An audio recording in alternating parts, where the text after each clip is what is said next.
go back to work. Stimulus checks haven't gone out to everyone, and some stimulus checks are actually been taken from the bank fees. Later on in the show, we will explain to you how the phase-out program works. It's all data-driven, and data comes from testing results. And right now, that's what we're going to touch on next: testing procedures and testing sites. Stay tuned.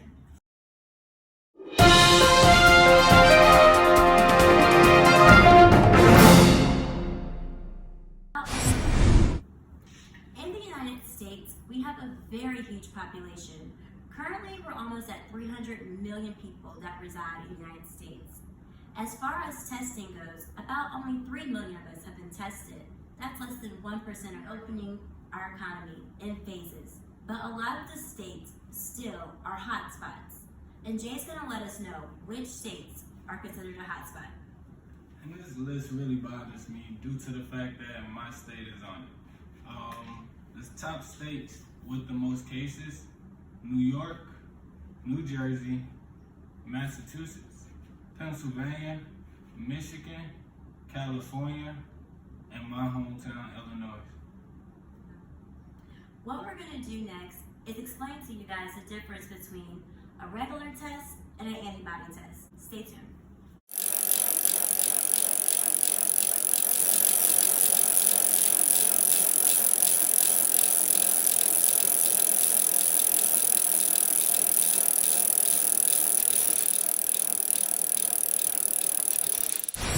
Back with Nocap News, I'm your host, Paper Mache.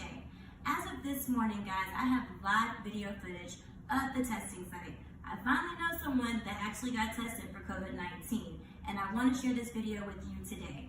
Stay tuned and you'll be able to see how the setup is, and we'll also provide you with the website and the link below so you can locate your nearest testing site.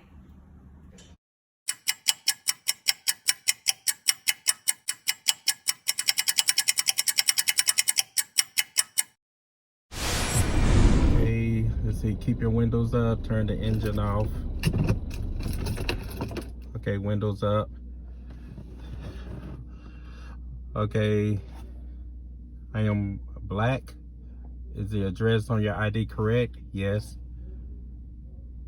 Please select their ethnicity and do consent to testing.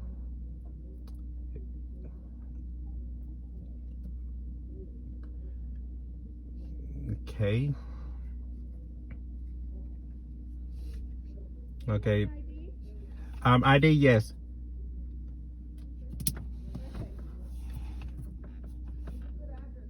Yes.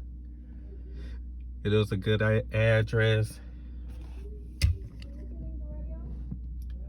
Oh, no. Okay, let me turn it to 88.3.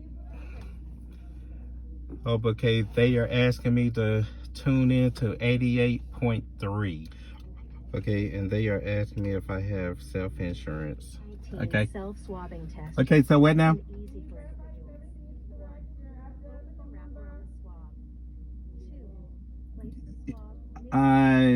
Yes.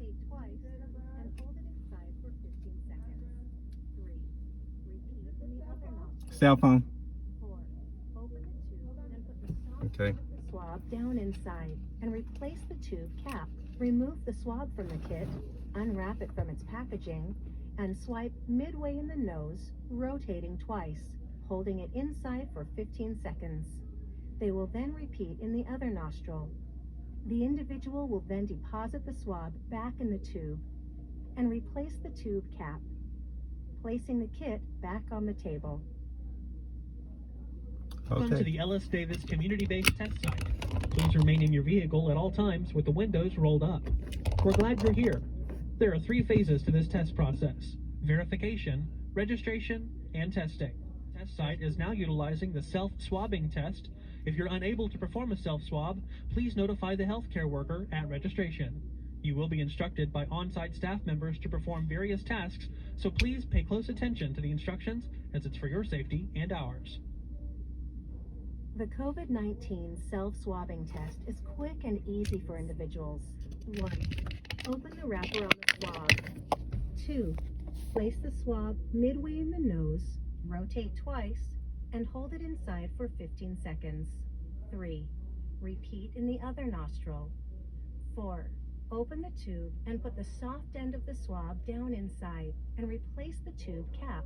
Remove the swab from the kit, unwrap it from its packaging, and swipe midway in the nose, rotating twice, holding it inside for 15 seconds. They will then repeat in the other nostril. The individual will then deposit the swab back in the tube and replace the tube cap, placing the kit back on the table. Welcome to the Ellis Davis community-based test site. Please remain in your vehicle at all times with the windows rolled up. We're glad you're here. There are 3 phases to this test process. Verification. Site is now utilizing the self-swabbing test. If you're unable to perform a self-swab, please notify the Okay, now I'm going to the next You will be instructed by on-site staff checkpoint, members to perform various tasks, so please pay close attention to the instructions. under which is actually for the actual swab The test. COVID-19 self-swabbing test is quick and easy for individuals. 1. Open the wrapper on the swab. 2. Place the swab midway in the nose, rotate twice, and hold it inside for 15 seconds. 3. Okay, this is crazy. In the video, you'll notice there were 3 phases. That cell phone information is also a key component of knowing how to survey. Go ahead and locate a testing site near you. The more people that are tested, the better we know how to deal with this. Stay tuned. The location of testing has been allocated to our local and state officials. Our federal government is not handling this. They're only here for the reinforcements of it all. So make sure that you continue to check our coronavirus.gov website and your local news for the updates on testing sites. And now with the local and state government, it's up to them to create drive-ups and drive-throughs in places like CVS and Walgreens. But they only could administer about 3,000 tests per day. I don't think that's enough. It's not. Our goal is to do about 2.5 million antibody tests and at least 500,000 regular tests per day for us to meet goal. We're a big country, guys. Now, as far as tracking is concerned, once you give them your identifier information at the testing site, that information goes into a database, and that information in the database goes into the apps. If you look around you in your neighborhoods, you might possibly have seen some new towers going up, new cell phone towers. There's going to be a lot of new apps created to be able to track the COVID-19 testing. The testing results, you'll be able to track as a patient, and the government will be able to track you if you are a positive patient. So here at Nocap, we like to give you facts. We don't want to stir up theories, just facts. Look around and see about the towers. You were able to see yourself about the testing sites and what they ask for. So, to even understand testing, you have to understand how a virus is made up and what it's made up of. So, a virus is made up of antibodies, and a virus has many strands. To be more simplified, a virus is kind of like weed, right? So a flu's a virus, and in weed terms, a flu would be kind of like Reggie Miller, and corona would be more like something like, hybrid. Like a hybrid, but that can kill you.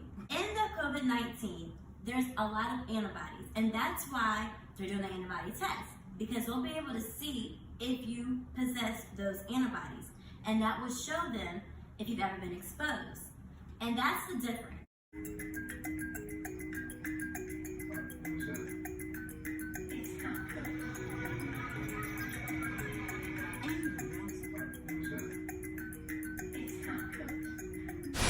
How are we going to get rid of coronavirus?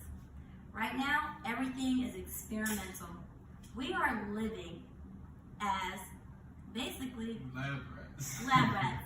We are all living in a clinical test trial period right now. And as our economy begins to open up, and as people begin to get back to work, you have to understand what is needed for us to fight this virus and what the government is doing in order to fight it. There are 2 different ways right now that they're testing. They have chloroquine, which is a drug that's normally used for lupus, but it's showing good signs in COVID-19 patients. And then also the plasma. Plasma from a COVID-19 survivor being able to help up to 16 people that have recently contracted the virus. But this is the thing. The plasma is created with the antibodies. That's crazy because earlier with the cell towers, don't want to get into conspiracy theories. We are Nocapnewsnetwork, straight facts. And it's a lot going on. A lot of information out there that you can look up yourself about these cells.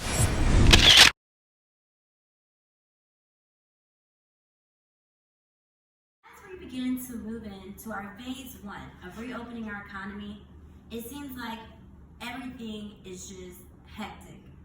People aren't getting their stimulus checks. The ones that have gotten their stimulus checks, the banks are taking it for overdraft fees.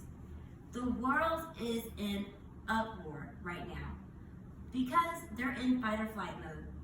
Do I go to work and risk my health to feed my family, or do I stay here and starve? I apologize for the government because I guarantee you'll never get an apology from them. They should have been prepared for this. As many years as we put in work as hardworking Americans, we have taxes taken out of our checks. We have federal tax, we have state tax, we have Medicaid tax, we have Social Security tax. And most importantly, as I was a little girl, when I saw my first check, I asked my mom, who the fuck is FICA? Okay, I want my money. But when you really think about it, guys, listen to what I'm saying. If you add up however many years you've been working and add up the tax that you don't get back, because you're only going to get back federal and state tax, a portion of that, of course. But if you add up the other tax for FICA, Medicaid, Social Security, I guarantee you the government owes you more than a $1,200 check. They owe you more than a possible $2,000 check. They were not prepared. They were not. But always remember this, as a community, know who your enemy is. Know who you can trust. And honestly, you know the answer to that. So what's our money move plan? The first was the stimulus checks, and those were dispersed as of last week. Half of Americans, like I said earlier, received the checks, and half of them did not. Some of the ones that did receive, as I stated, the banks actually ate the money up in NSF fees. Was that fair? Not at all, but it happened. So, what's happening with our money now? So now the House is proposing $2,000 additional monthly income. I mean, Canada has already started it. They're already receiving it, guys. $1,000 that the House is proposing. Again, it hasn't been passed yet, but it is being considered as an emergency money act. We're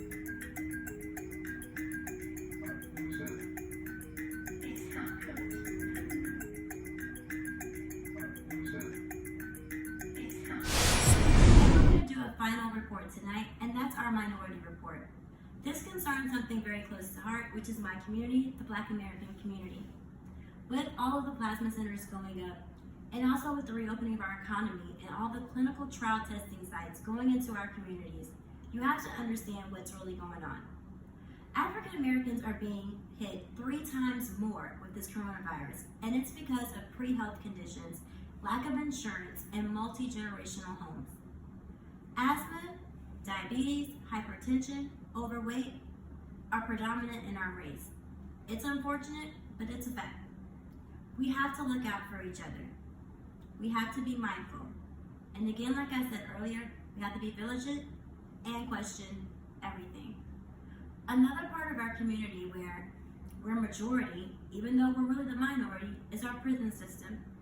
In prison, we are not a minority. The population is majority, minority. So we have to also look out for them.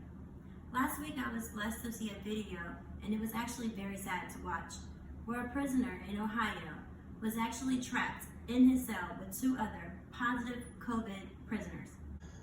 Shit was all good like a couple days ago, right? So, all of a sudden, out of the blue, everybody just dying and getting sick and shit. Like, this shit serious as fuck. Like, they literally leaving us in here to die. Like, it's probably like 3 dudes I know already and shit. You feel me? Motherfucking, they took out this bitch dead that I literally knew and shit. The rest of these motherfuckers just sick as hell, you know? They talking about social distancing and shit. You feel me? Nigga can't even social distance or nothing. But the white boy, he died. You know, he came in this motherfucker and got this motherfucker sick.